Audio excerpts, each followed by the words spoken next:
నిజంగా వరలక్ష్మీ వ్రతం చేసుకోవాలని తాపత్రయం ఉంటే ఆ రోజు పొద్దున్న చేసేస్తాను అనకు. 4 రోజుల ముందు చదువు. అసలు ఏమేం కావాలి? దీపం, ఒత్తులు, ఆవు నెయ్యి లేదా నువ్వుల నూనె రాయి. ఓ అగ్గిపెట్టి, అగరవత్తులు వెలిగించడానికి పెట్టుకోవడానికి ఏదో ఒక పరికరం, నీరాజన పరికరం, నైవేద్యం అన్ని టిక్కు పెట్టుకో. మీరు ఒక్క మాట జ్ఞాపకం పెట్టుకోండి, పూజ అన్న మాటకు అర్థం ఏమిటో తెలుసా? మీరు పీటల మీద కూర్చున్న తర్వాత పూజ ప్రారంభం కాదు. పూజ బాగా జరగడానికి మీరు ముందు చేసేటటువంటి సాధన అంతా పూజే.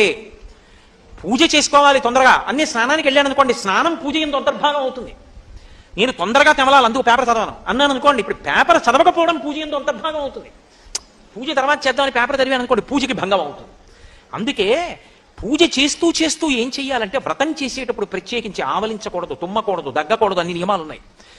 అలా కానీ చేశారనుకోండి, నీళ్లు ముట్టుకుని వ్రతం చేస్తానని వ్రతభంగం చేశాడని ఖాతాలో వేస్తాడు.